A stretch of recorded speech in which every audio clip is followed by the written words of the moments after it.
Hello and welcome back to the Sporting Fan Podcast. Today I'm going to speak about round one in the Super Rugby.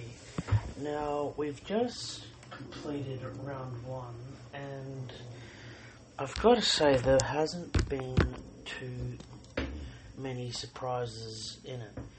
And what I mean by that is people go, oh, what about the Chiefs game that could have been...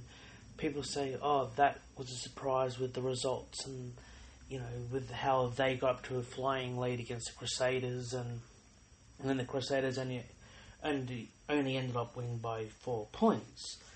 The Chiefs ended up winning by 4 points over the Crusaders. The reason why I say there hasn't been too many surprises is that the speed of the games so far, you can really tell the difference between the New Zealand games and the Australian games. And people will say, oh, I'm just being negative and,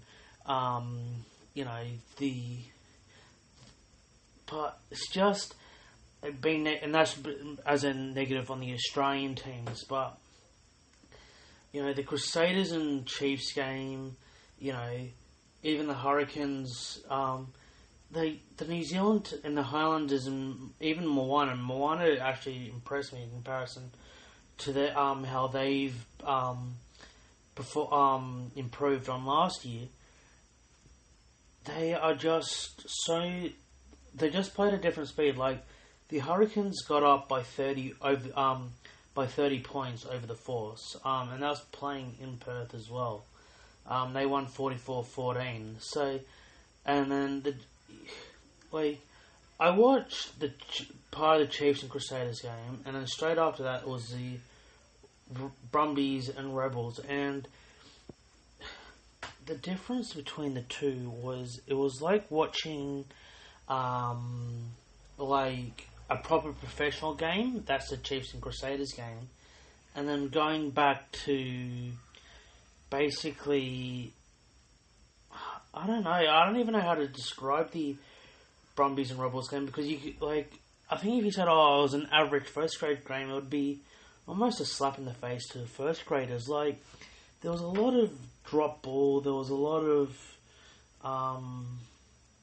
not respecting possession. The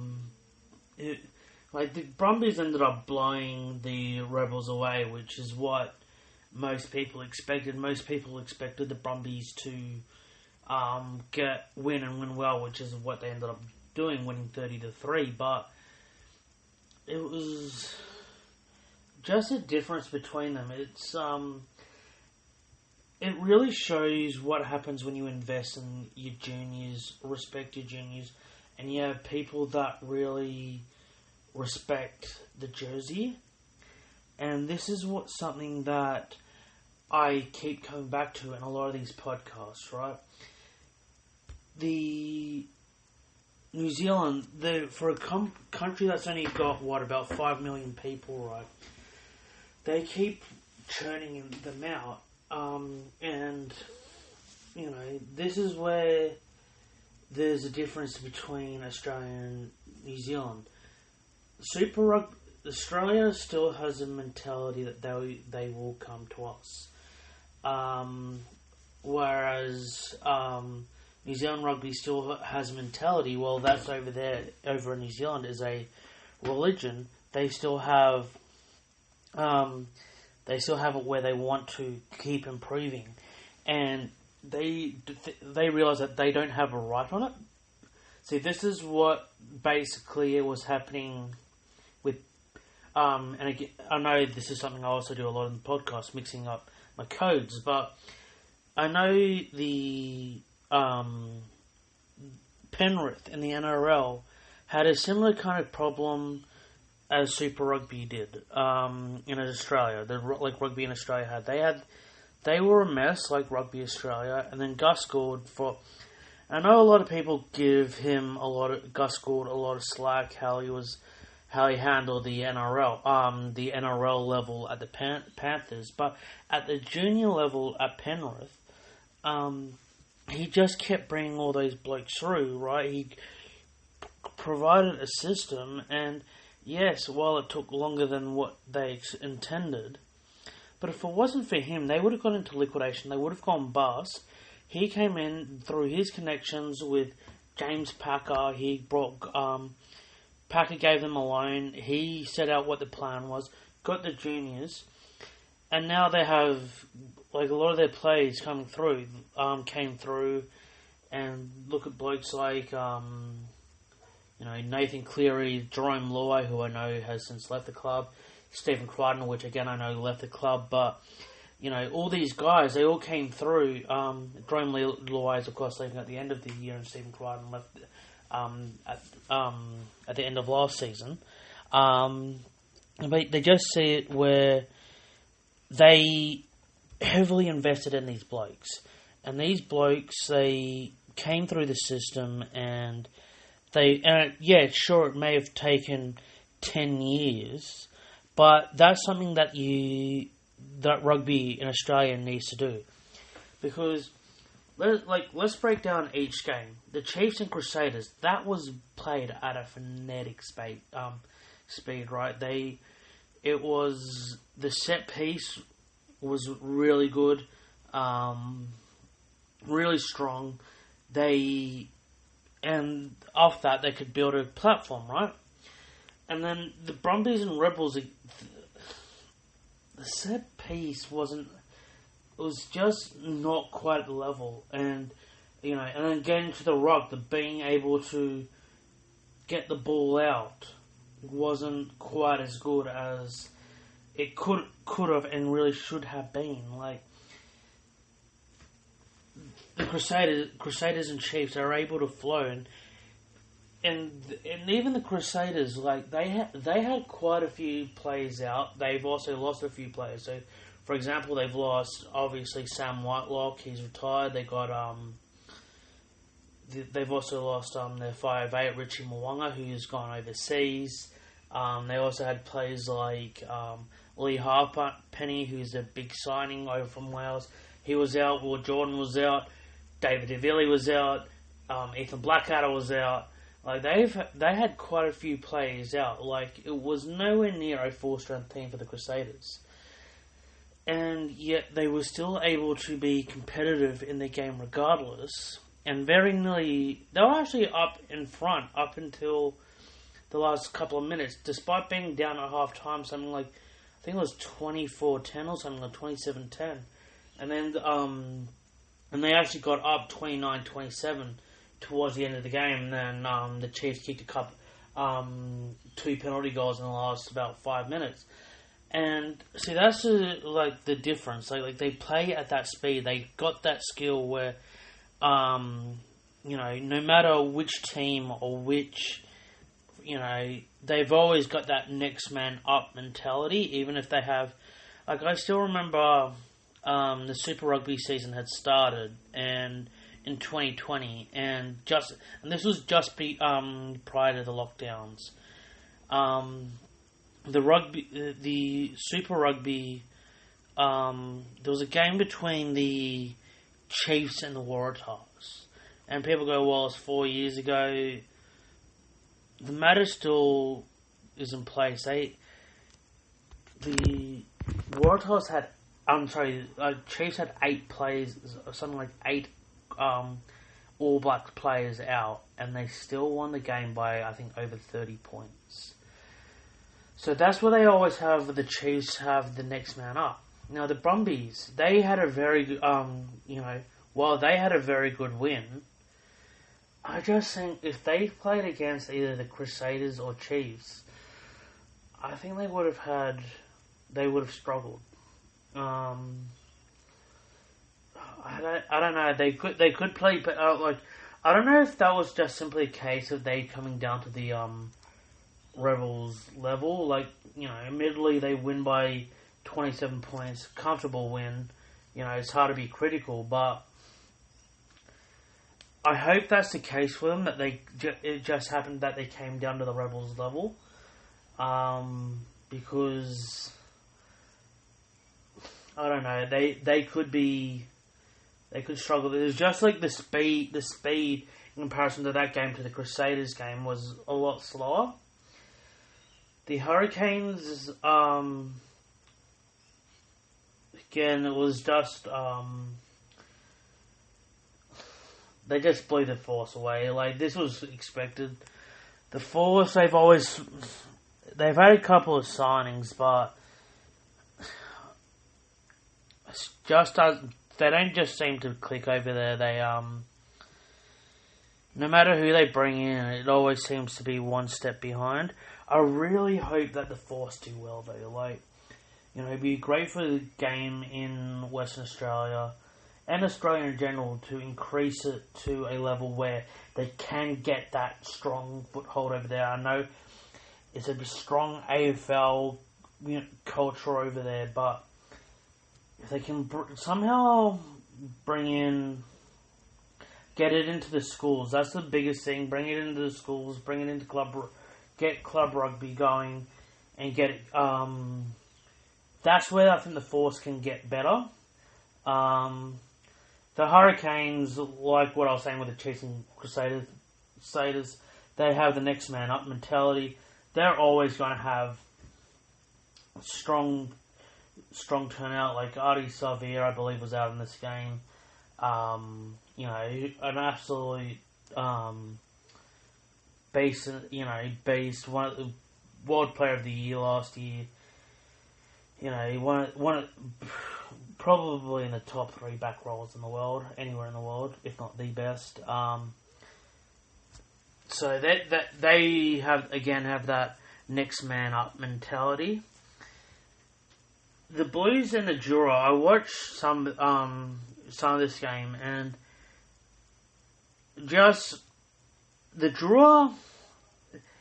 This is a difference between the professionalism, and this is no slight on the Drua, but I think once they get the professionalism in their game, they will be really, really hard to beat. They'll be really strong. It's just that the Blues have become, they're in that New Zealand system, and that I don't think this one was based on ability. I think this one was just on professionalism. The Blues, they just go, they just go through the gears. They just have that system in place where they just go bang, bang, bang, and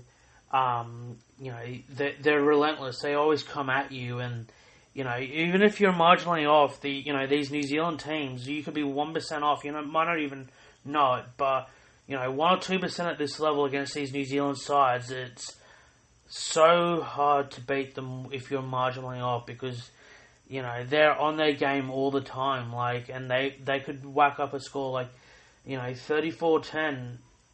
Very good performance by the Blues from what I saw. Very professional.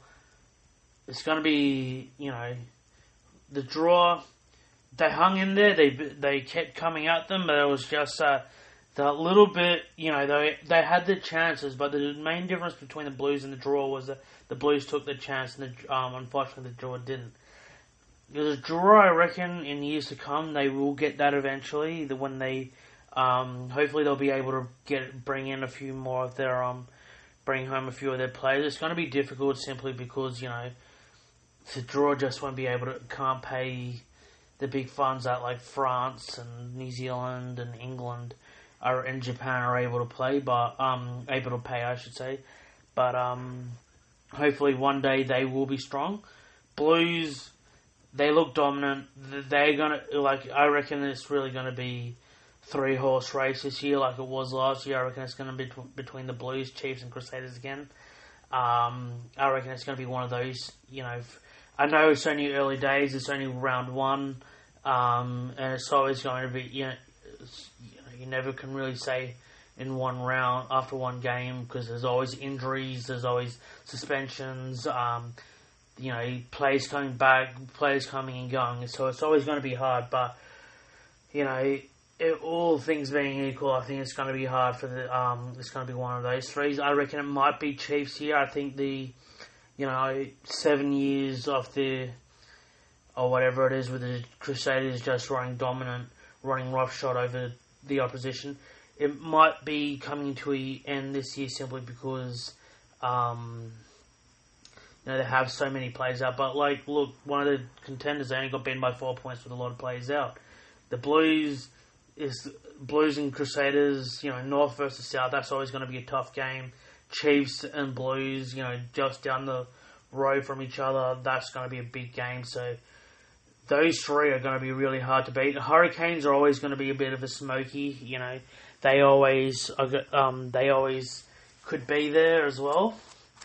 The Highlanders and Moana game. This game was actually a really impressive game, actually. This is, I think, one of Moana's best. The first half, I think, was one of their best halves they've had that I've seen them play in Super Rugby. They were actually ahead at halftime. They were playing really well. It looked like they may even go on to win. I think they were up by.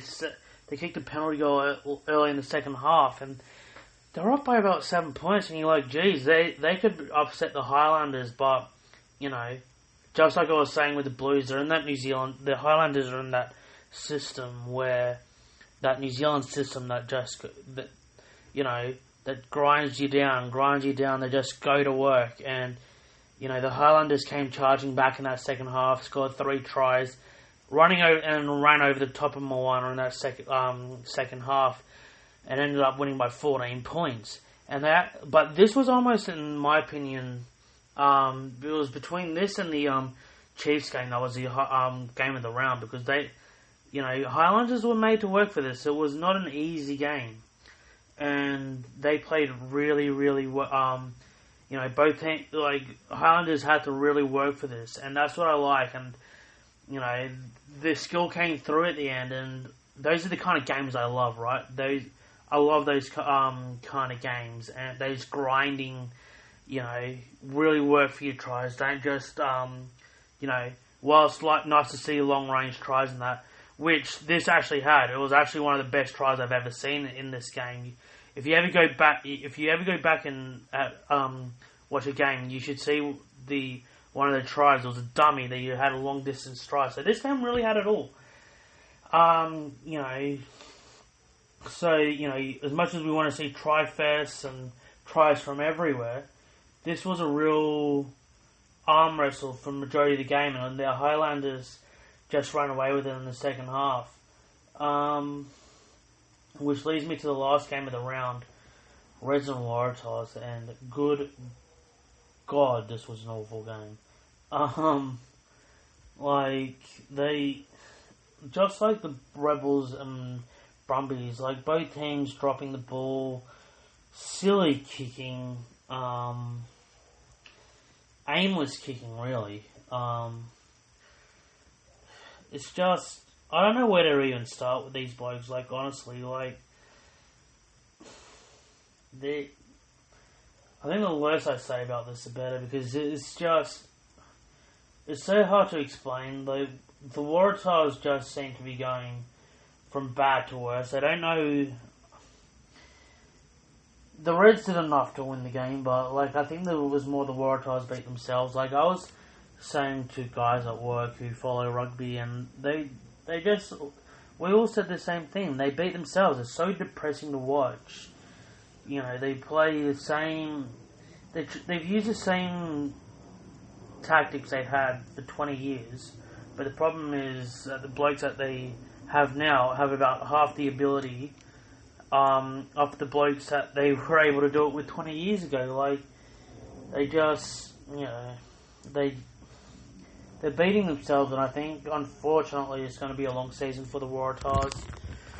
I hope not, because they are my Australian team. I love, being a Sydney boy. I want the Waratahs to do well, but they're just not going to get to that point where they need to be until they have a change of attitude, and until that happens, I think, unfortunately, it's going to be a long few years for the Waratahs.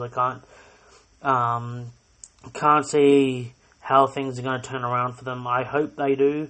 I hope they're going to get a few wins, but yeah, it's just going to be tough. Like previewing next round, they've got the Crusaders. I believe all games are in Melbourne next week, and I just can't see them beating. Like, I can't even see them coming close to the Crusaders. Like, I reckon the Crusaders would need to have about 20 blokes out to have them have any chance of winning, which isn't going to happen. Like, they could play probably their B team and still win comfortably. So, yeah, unfortunately, I think it might be a tough couple of first rounds for the Waratahs.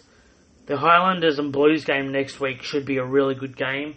I think the Blues will run away. I wouldn't say run away, but I think it will be comfortable. I think it will be a good game for about 60 minutes. And then in the last 20, I think the Blues will just wind the Highlanders down and end up winning by probably 10 to 15 points in that game. Rebels and Force, I think, to be honest, this is probably going to be looking at all the games, I think this might be the worst game of the round, unfortunately. It's going to be a woeful game. Can't see them winning. Maybe the Force. If I was to put, Force, I'd probably, win, but it's going to be a pretty ordinary game. Probably the game with the most passion in this round will be Moana versus the Draw. That's going to be I reckon that's going to be tough, physical. I reckon they're just going to go in there and they're going to bash each other, which that's what I love. I love those kind of games, and I really hope that's going to be tough, physical. Let the boys, as the old expression goes, let the boys play. I reckon they're just going to go in and absolutely bash each other in that, which I love. Then you got the Crusaders and Waratahs, which I think this is just going to be an absolute massacre. It's like, I think this is going to end up in, I reckon the Crusaders are going to get up by anywhere between 30 and 50 points in this. From what I saw against the Reds, I think this is going to be ugly. That's going to be a big win for the Crusaders, I think. Chiefs and Brumbies, I think the Chiefs will get up in this. I think it's going to be a similar game to the Highlanders and Blues. Maybe tight for 50 to 60 minutes, and then the Chiefs will run away with it in the last 20. I reckon the Chiefs will get up in that game by 15 to 20 points. Comfortable. I reckon it's going to be comfortable. It might be closer, it might be 10 points, but I just think the Chiefs are just going to score a few late tries and win pretty comfortably there. The Hurricanes and Reds, so I think the first half is going to be close. But unlike the Blues and Highlanders, where I was saying about 60 minutes, both the Chiefs and the Blues are going to run away in their games.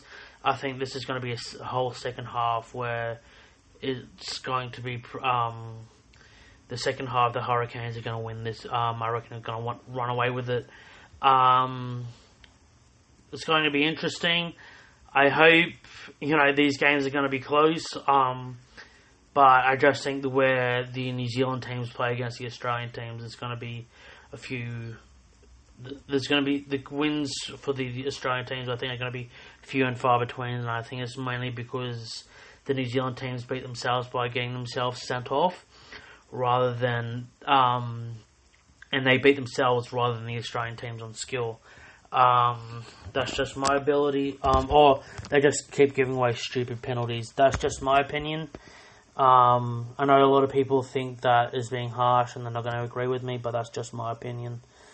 I'm always interested to hear what you think, but until next time, see you then.